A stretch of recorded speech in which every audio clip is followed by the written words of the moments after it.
Back in 2018, Nintendo was hacked and a ROM for Pokemon Silver and Gold was stolen. This ROM was a demo that was featured at Spaceworld 1997, Nintendo Japan's trade show where they would present their upcoming projects to the press and the public as a form of promotion. They were usually unfinished beta versions of games they were working on, and some never even hit store shelves. As such, these Pokemon demos are drastically different from what the final games would become 2 years later. And the most notable of these differences is the Pokédex. Many of the new Pokemon are not at all what we'd see later on, and it sparked a lot of attention online. I remember seeing pictures of them without any other information about the demo and thinking, if someone were to put this ROM on a cartridge and sell it online, I'd love to play it. I didn't care if the demo was 20 minutes long or an inoperable pile of ones and zeros, and the only thing people were able to extract from it were these sprites. But I stayed unspoiled because I knew that someday I'd experience whatever these demos were blind.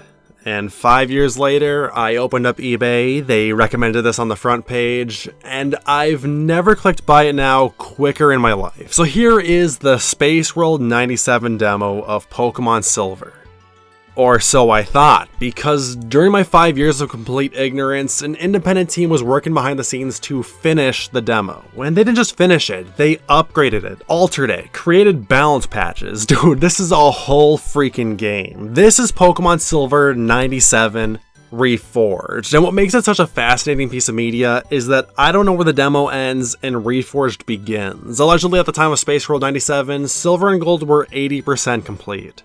But I can't exactly verify that, so I have no idea how much of the adventure here is authentic and how much is new. And I wasn't going to research anything until I finished the game. So from my point of view, I was playing the stolen ROM with some crystal quality of life changes like a playable girl and the route markers. And being that clueless has led to Pokemon Silver 97 Reforged becoming one of my favorite video games of all time. Like, I'm not going to handle this like all my other Pokemon videos. I just want to gush over how this game felt like it was crafted specifically for me. So let's set the stage. My favorite video game ever is Pokemon Sapphire. It was my first Pokemon game, and like Reforged, I got to experience it blind. I didn't have any spoilers about what the routes looked like or where to find Pokemon, and a lot of what made that game leave an impression on me was the raw sense of discovery I got to experience. I never knew what waited for me around the corner, and visiting new locations and seeing unfamiliar Pokemon excited me like no other game has been able to replicate. Until now, because I thought Reforged was an early demo and Silver and Gold as they are okay at best, my expectations were unbelievably low. And damn it, man, my jaw was permanently on the floor with how often this game not only impressed me, but did things I wish were in the final versions of Silver and Gold. So let's start there. I just finished making a retrospective about Pokemon Silver, and I had a lot of issues with that game. Johto Pokemon are rarely utilized, the difficulty curve is sporadic and often stagnant, required key items are put in really obscure locations, Team Rocket's a joke, baby Pokemon are a wasted gimmick, legendaries are annoying to catch, and the region overall is pretty forgettable. Every single one of these complaints is resolved in Reforged, and I think the best place to start is the region. For reference, this is how big Johto is in Silver and Gold. Now let's take a look at how big the Nihon region is in Reforged.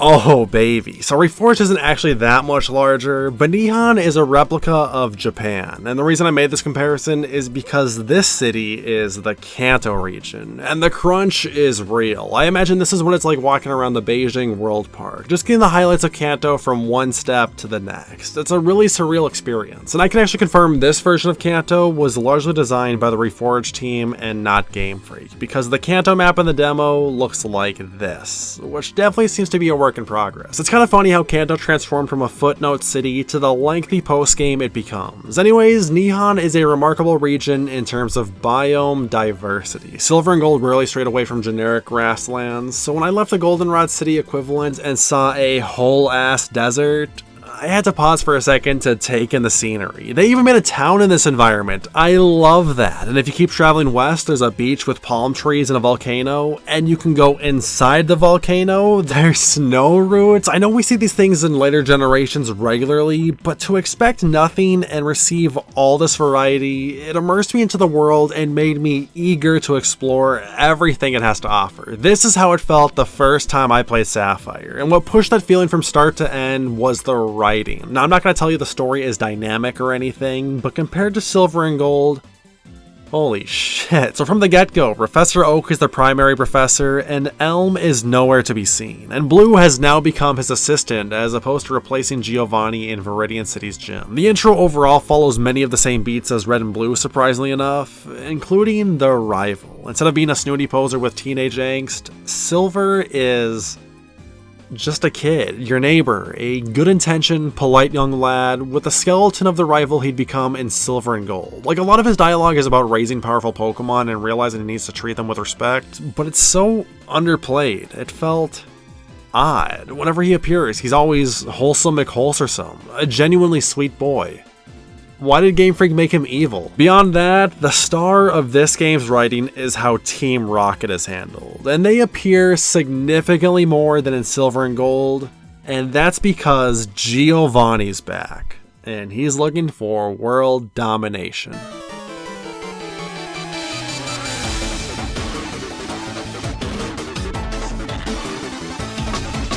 So because Giovanni's here, that means there can't be a plot to get him back. So the sky is the limit, and it's crazy how much better the story is for it. Team Rocket first appears in Techno City, where they're infiltrating an aquarium to steal fish to sell in the black market. Normal Team Rocket shenanigans, and it gives us this legendary quote. "Go play in the mines or something. The children do be yearning for the mines." I think what makes this particular section stand out more is that Whitney is involved. Most gym leaders have an active life outside of their gyms, like Faulkner honks on that boba with Kurt off the clock, and Price tells you to go home and be a family man. But Whitney's role is the complete opposite of her crybaby persona in Silver and Gold. Here, she's the local superhero. When a child gets lost in the mines, who's the only one searching for her? Whitney. And when Team Rocket hijacks the aquarium, who comes to stop them? The White Woman herself. Along with scrapped biomes appearing in later generations, some cities were revived in Diamond and Pearl, and I think this section was recycled in Ruby and Sapphire's Slateport Museum heist. But something that would be kept in Silver and Gold is Team Rocket's meddling at the Slowpoke Well, but the circumstances, as you'd expect, are gonna be different. Instead of joining Kurt to stop their tail poaching plans, we run into Team Rocket by complete accident and helping Professor Oak with his research. And this time, Team Rocket hints they plan on controlling all Pokemon. A statement that's repeated when we stumble into one of their bases at Sanskrit Town and learn they've got quite the operation at Sunpoint Docks and Stan City. At Sunpoint Docks, we break into their cargo ship and meet Imposter Professor Oak, a Professor Oak doppelganger. And this was the moment Reforged went from pretty good to excellent, because as someone who collected Pokemon cards as a kid, one card in particular always stood out to me as strange. And that's the Imposter Professor Oak trainer card. As far as I knew, this character never existed. He's in none of the official games, and he isn't in the anime, so the oddity of his existence festered in the back of my head for nearly 2 decades. And to finally learn about his origin, to get this fan service, you may say, was more than I could ever ask for. But we don't get to learn his role until visiting Stan City, where the new radio tower story plays out. Here, Team Rocket has built a machine that produces a signal capable of mind-controlling Pokemon, and the Pokemon in Stan City are getting Havana Syndrome as a result. To mask their crime from the public, Imposter Oak was created to deceive everyone from questioning why all the Pokemon in town are becoming ill, and why so many grunts are running around, by explaining he and Team Rocket have partnered to create technology that can read Pokemon's thoughts. So the pain they're experiencing is actually harmless. I think more care was put into this scenario alone than the entirety of Silver and Gold, and it includes 2 battles with Imposter Oak, and I just love how his team is evolved Kanto starters and an evolution to Ditto. And you may notice Lance never appears. Most of his roles are replaced by the rival, who destroys Team Rocket's machine with his Pokemon, which prompts Team Rocket to raid the radio station at Westport City. Ye old Goldenrod. No longer able to covertly conduct their plans, Team Rocket will use the tower to broadcast their mind-controlling audio and assume control of all Pokemon in Nihon. And hiding at the top is Giovanni. Giovanni doesn't play a key role or anything special besides being the face of Team Rocket, but to see him again after allegedly quitting in Silver and Gold makes this particular appearance feel way more significant. And with his defeat, Team Rocket returns to hiding. for now. Definitely an improvement over Silver and Gold, like all across the board. Team Rocket is scaled up as a threat, and that's what should have happened in the first place. An idea I'd even add to make the section more impactful would be to insert some kind of debuff to our Pokemon while battling them at Stan City and the Radio Tower. Add some tension by making me believe my Pokemon are losing their will. Raise the stakes even higher. And I haven't even mentioned that Reforged takes place only 1 year after Red and Blue instead of 3 in Silver and Gold. And even though that number is entirely determined by the amount of real-life time between releases, which I only just now realized, I think the 1 year gap works better for really subjective reasons about what the characters and organizations that return are doing in this downtime. Like Red. We know in Silver and Gold he becomes a super boss at Mount Silver, but originally he was going to be the 8th gym leader. And if there's one thing about Reforged that hindsight kills, it's this. Red being a gym leader is still a cool surprise since this game kept the tradition of hiding the 8th leader's identity, but to see his team at such a lower level and to battle him in a game with better balancing, I'll admit I was a little disappointed, and a questionable decision about his inclusion is that his gym is at the Kanto Pokemon League, whose nearest Pokemon Center is on the other side of Victory Road, which I had to traverse 3 times before fighting him. But to make up for that, my favorite little thing about Red is how he isn't in the gym right away, and only after you battle every trainer, he walks in through the front door quietly and punches in for work. He's just like me. And because Red is the 8th leader, Claire got kicked out. Now she's the leader at Dragon's Maw, the original Dragon's Den. You can battle her in the post game, and she's still got that sass. And I might as well wrap up with the gym leaders. Chuck got the axe, Falconer, Bugsy, Morty, and Jasmine got hot, and there was originally supposed to be a dark type leader. Ochre is a rockabilly. Is that the word? Like the Japanese high schooler greaser archetype, like in River City Ransom or something. He's cool. Threw hands with Imposter Oak once. Killed him. And then the Elite Four relocated atop real-life Mount Fuji. In Silver and Gold, these were the members. And now, what a strange turn of events. Lorelei and Agatha return while Bruno got cut. And the 4th member is Giovanni. Fuck, I love this idea, and it makes me really giddy thinking about a sequel to this alternate timeline. Like, do you realize how close this man is to conquering Nihon? I need a game where Giovanni becomes champion and Team Rocket has control of all Pokemon. I want to be the hero of that story. And just think how cool Gold and Silver would have been if Giovanni was the final Elite Four member. 3 years missing, but the truth is that he's been hiding behind a filter of strong trainers that's concealed him from the public eye, training in private to become the champion in order to recapture Team Rocket's glory. Never did I think I'd be writing fan fiction after playing this game, and the champion in question keeping Giovanni in check all this time is Lance. You know Lance. Imagine him in Silver and Gold, but even less relevant. Kind of a whimper to end on, but the Giovanni reveal carried this endgame. And we still have a whole post-game to play. And this was the point where I really started to question what the hell even happened to this game in development, and how much was actually added by the Reforged team. Because this post-game is just as big as Silver and Gold. It's made me doubt everything I knew about this generation. The story's always been that these games were a bloated mess of code, and with the help of Iwata, he compressed so much of it that Kanto could become as big as it is. But is any of that even true? Silver and Gold do everything worse than Reforged. What was the point of starting over if the second draft is just a bunch of half-baked ideas from 2 years ago? It doesn't make sense. But with this radical change, I think there's much we can learn in our own creative endeavors. When writing, I think it's a good practice to let ideas sit, because you may come up with alternate concepts to build off of that wouldn't happen if you settled with the first draft. But sometimes, those ideas can suffocate the story's potential and can domino into everything getting reworked just so one thing can happen. Maybe that one thing was a Kanto post game, but we'll never know. It just makes me sad to know Silver and Gold could have been better. And then they weren't.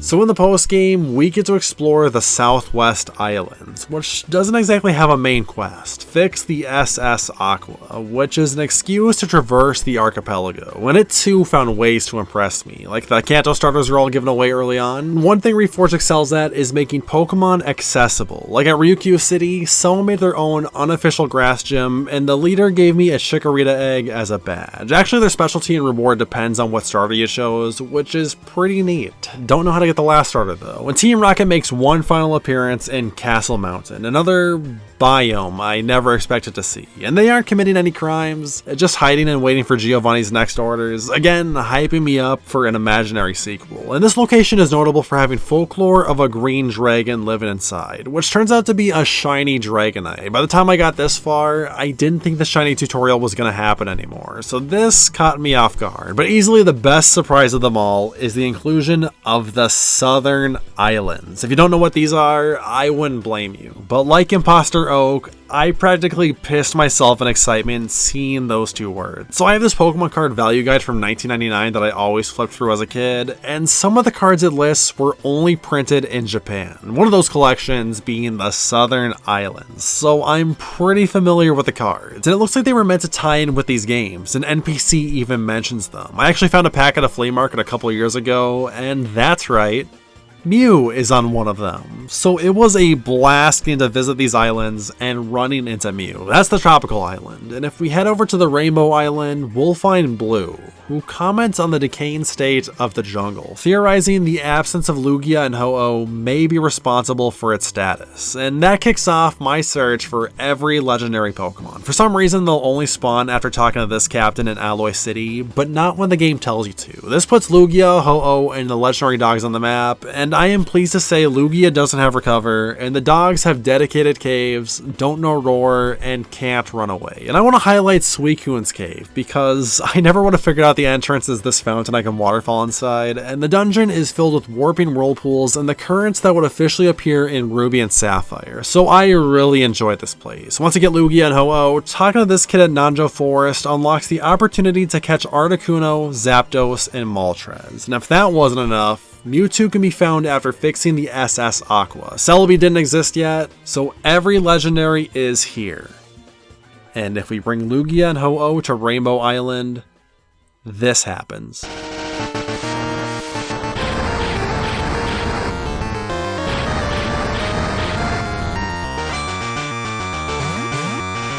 Nature heals, a rainbow appears, something the first episode of the anime even references, and Blue lets us battle him as the intended final boss. A kind of weird end, all things considered. I didn't check, but you might be able to soft lock yourself out of the ending if Lugia or Ho-Oh faint. What if that's why they removed this part of the game? You know, assuming this wasn't all made by the Reforged team. But that's the story, and a couple other things I want to speed through is that the gym leaders have post-game rematches with stronger Pokemon and items equipped. Bruno can be battled at the Southwestern Islands, the mom can be named, which was probably a good idea to remove. We have a brother for no reason. Kanto references the Mew underneath the SS Ant's truck, and the biggest one of all, you can ride a skateboard. Please bring this back someday. So, who wants to see the new Pokemon?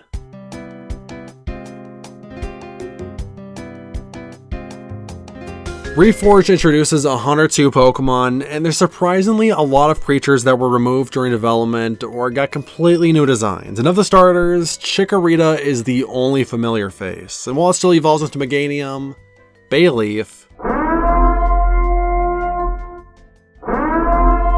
What the hell is this? Is this how people felt when Remoraid evolved into Octillery? They got fun designs. Imagine pointing this at the roof of your mouth. So when picking my starter, obviously it was between Cruz and Flambear, and I went with Cruz, who becomes Lapras's deranged mono water cousin. In this playthrough, I built my team spontaneously, and that's something I rarely ever do. Since like Diamond and Pearl, I plan my teams in advance, so it was really archaic catching a new Pokemon when I felt like it. And in one case, abandoning a Pokemon I put a lot of time into for minimal gain.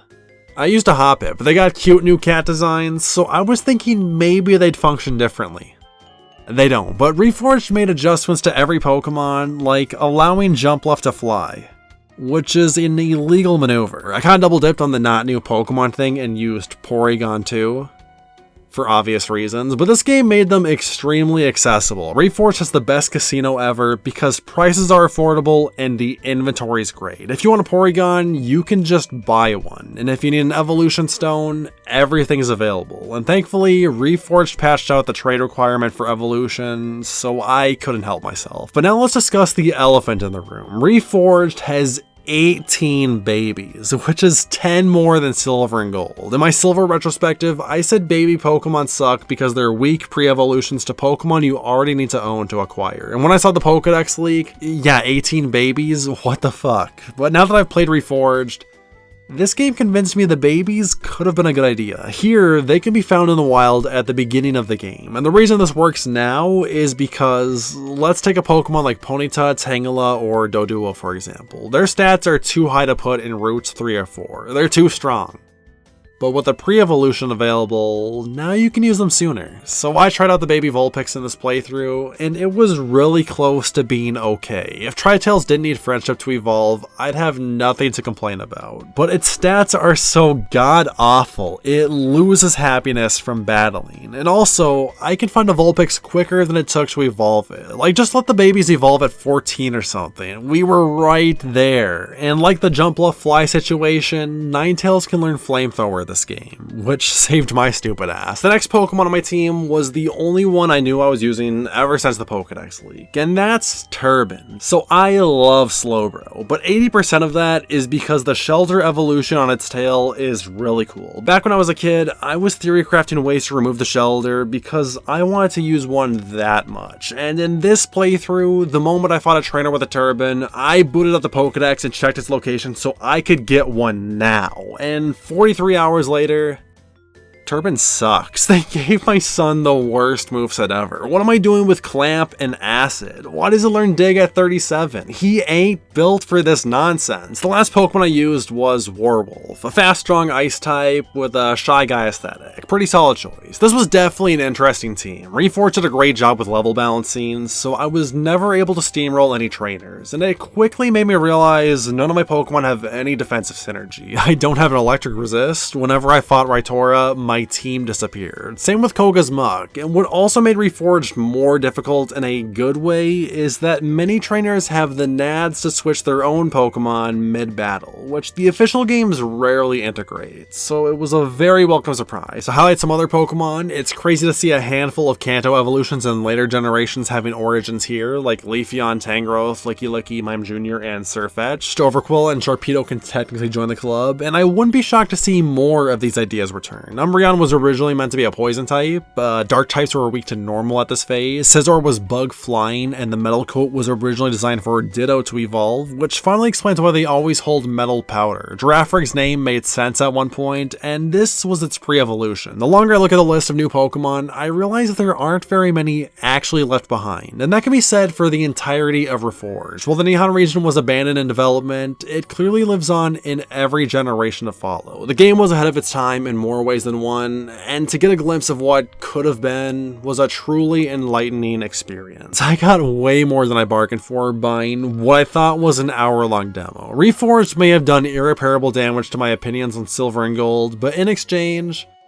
this is one of my new favorite games ever. It's the Pokemon adventure I never knew I needed, fixing a lot of my issues with the older generations while never holding back and seamlessly including concepts I thought were exclusive to the trading cards. Like I said, this game felt like it was designed specifically to appeal to me. It reminded me so much of what it was like the first time I played Sapphire. You often see discussions online of people desiring the opportunity to experience one of their favorite video games for the first time again, and I think Reforged just did that for me. Thanks for watching the video, I hope you enjoyed it. Feel free to leave a like to help the channel grow, and subscribe to get updates on my uploads as soon as they happen. But until then, I will see you all next time.